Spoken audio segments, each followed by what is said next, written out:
శ్రీమాత్రే నమ. జయ గురు దత్తాత్రేయ నమ. ఈ వీడియోలో మనం మిథున రాశి వారికి ఫిబ్రవరి 1వ తారీఖు నుంచి 15వ తారీఖు మధ్యలో జరగబోయే పక్షఫలాలు తెలుసుకుందాం. మిథున రాశి వారికి ఈ రాబోయే 15 రోజుల్లో ఉద్యోగ విజయ అవకాశాలు ఎక్కువగా కనబడుతున్నాయి. అంటే రాశి అందే సంచరిస్తున్నటువంటి కుజ భగవానుడు జాతకుడిలో నూతన ఉత్సాహాన్ని కలిగించే ప్రయత్నం చేస్తూ ఉంటాడు.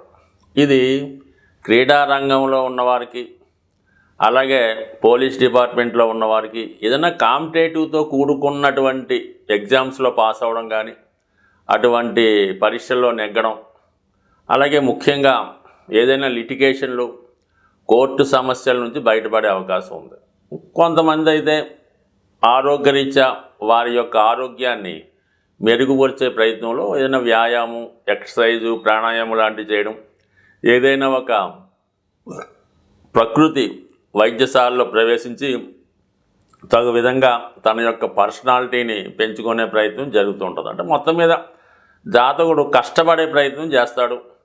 అలాగే మరి కొత్త ప్రయత్నాలు ఫలించే అవకాశం ఉంది. నూతన ఆదాయ వనరులు ఎదిగే ప్రయత్నంలో ఏదో ఒక ఆదాయ మార్గం కనబడడం జరుగుతూ ఉంటుంది.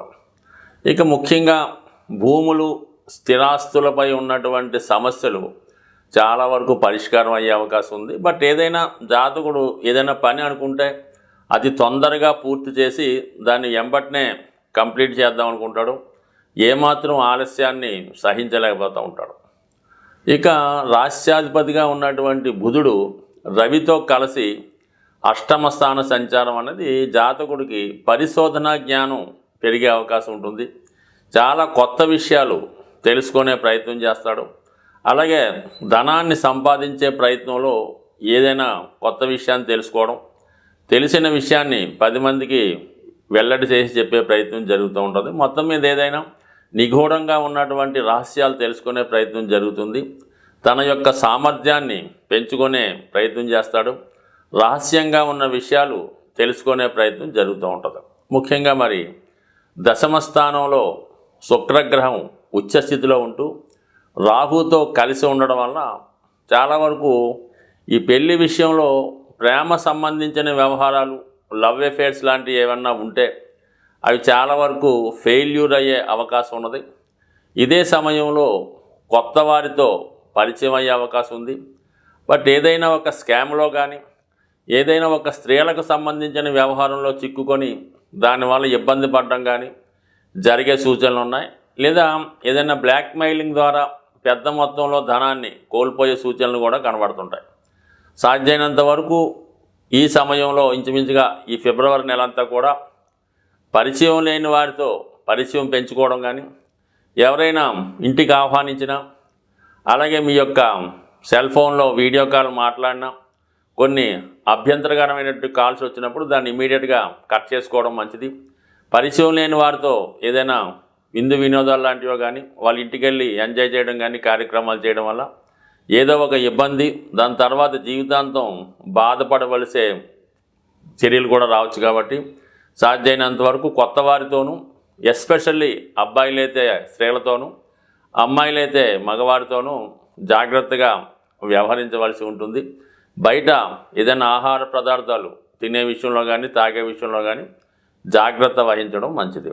ఇక ముఖ్యంగా ఈ పక్షంలో జరిగే మార్పు ఏంటంటే, వ్యయస్థానంలో ఉన్నటువంటి గురువు మరి రుజుమార్గంలోకి రావడం వల్ల చాలా కాలంగా ప్రయత్నం చేస్తున్నటువంటి ఉద్యోగంలో మార్పు కానీ, విదేశ ప్రయత్నాలు కానీ, అలాగే వివాహ విషయంలో ఏదైనా నిర్ణయం తీసుకోవడంలో ఒక ఫైనల్కి వచ్చే అవకాశం ఈ పక్షంలో గురుగ్రహం రుజుమార్గం వల్ల రావడం జరుగుతుంది. అలాగే ఈ సమయంలో మీరు పుణ్య కార్యక్రమాల కొరకు, పిల్లల యొక్క ఎడ్యుకేషన్ కొరకు, అలాగే మీరు విద్యార్థులైతే మీ యొక్క ఉన్నత విద్య కొరకు ఎక్కువగా ధనాన్ని ఖర్చు పెట్టడం జరుగుతూ ఉంటుంది.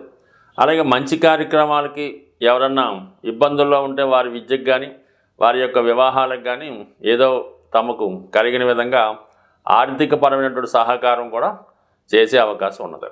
ఇక భాగ్యస్థానంలో సంచరిస్తున్నటువంటి శని భగవానుడు అతి తొందరలో దశమ స్థానంలోకి ప్రవేశించే ప్రయత్నంలో ఎవరైతే ఈ మిథున రాశిలో ఉన్నటువంటి వారు అటు సాఫ్ట్వేర్ ఉద్యోగంలో ఉన్నవారు కానీ, సినిమా పరిశ్రమలో ఉన్నవారు కానీ, టీవీ యాంకరింగ్ మీడియా మొత్తం ఇటువంటి మీడియాలో ఉన్నవారికి కొత్త అవకాశాలు రావడం జరుగుతూ ఉంటుంది.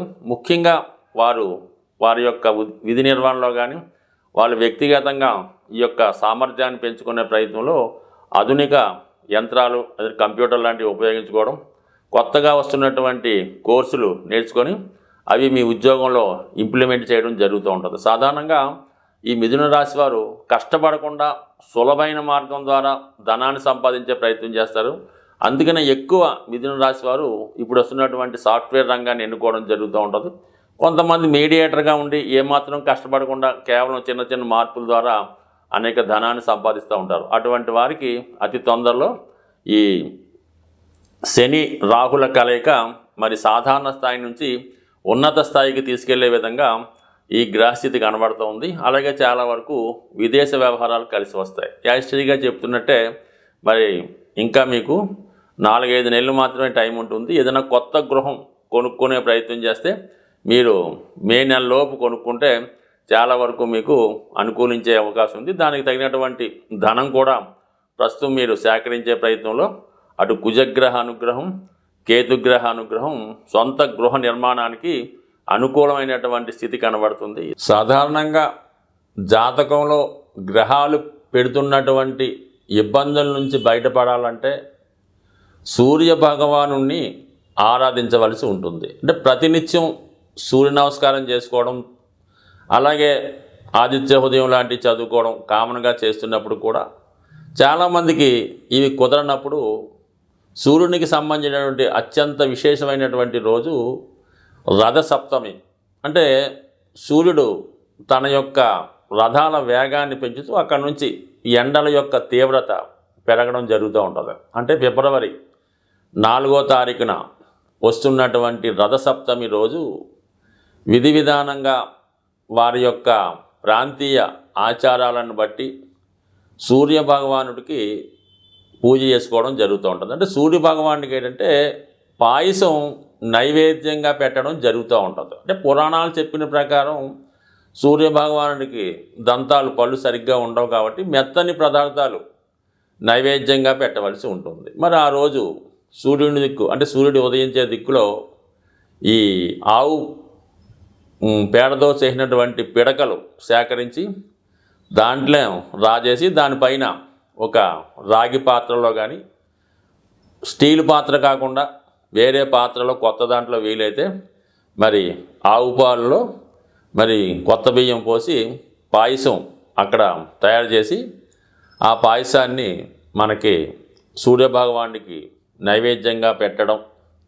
దాని తర్వాత అదే సీజన్లో ఉన్నటువంటి కొంతమంది ఈ చిక్కుడుకాయలు అలాగే రేగుపళ్ళుతో రథం అది తయారు చేస్తుంటారు. కానీ అది వాళ్ళ యొక్క దీన్ని బట్టి చేసుకోవచ్చు.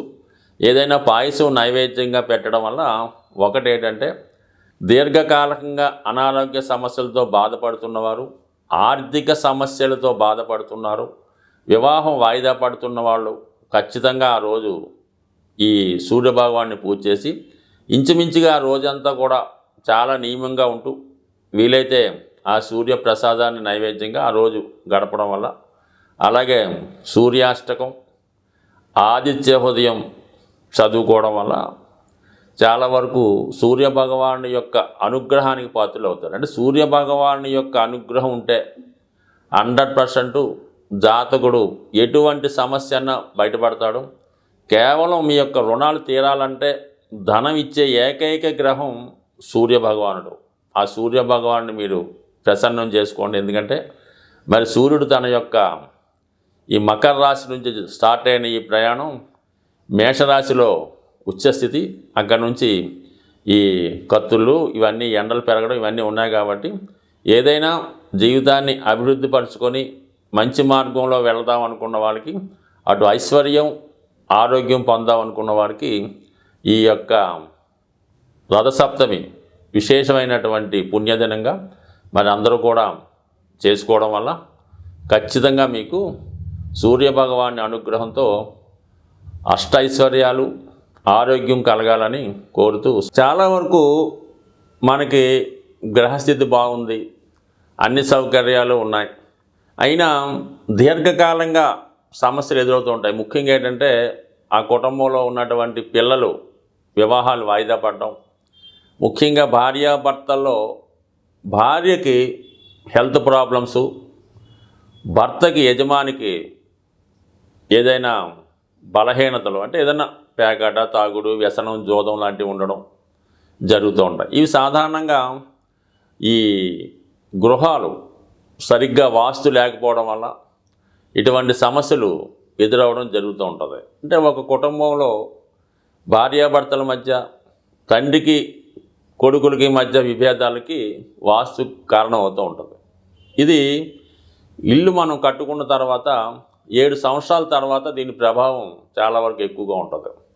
ఈ వాయువ్య దోషం ఉండి ఎక్కువగా ఆర్థిక పరంగా ఎంత ధనం ఉన్నా కూడా అప్పులు తీర్చలేకపోతూ ఉంటారు.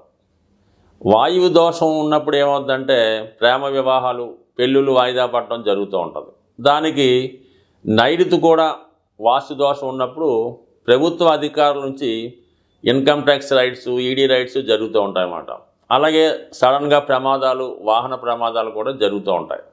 సో అందువల్ల ఏంటంటే చాలా కాలంగా దీర్ఘకాలికంగా సమస్యలతో ఇబ్బంది పడుతున్నవారు, మరి గోచారంతో పాటు మీరు గృహ వాస్తును కూడా సరి చేసుకోవడం వల్ల ఏమవుతుందంటే చాలా వరకు చిన్న చిన్న సరిదిద్దులు కూడా ఉంటాయి. అవి సరి చేసుకోవడం వల్ల చాలా వరకు సమస్యలు సాల్వ్ అయ్యే అవకాశం ఉంటుంది. కాబట్టి జీవితంలో ఎవరైతే బాగుపడాలి, మనం స్థిరపడాలి, కుటుంబం అంతా బాగుండాలనుకున్న వాళ్ళు ఒక్కసారి మీ యొక్క వాస్తును కూడా మీరు గమనించి, ఎందుకంటే ప్రతి ఒక్కరికి కూడా కొంత నాలెడ్జ్ ఉంటుంది కాబట్టి దాన్ని గమనించి మరి అనుభవజ్ఞమైనటువంటి వాస్తు సిద్ధాంతుల్ని సంప్రదిస్తే కంపల్సరిగా మీ యొక్క దీర్ఘకాలిక సమస్యలు పరిష్కారం అయ్యే అవకాశం ఉంది. స్వస్తి.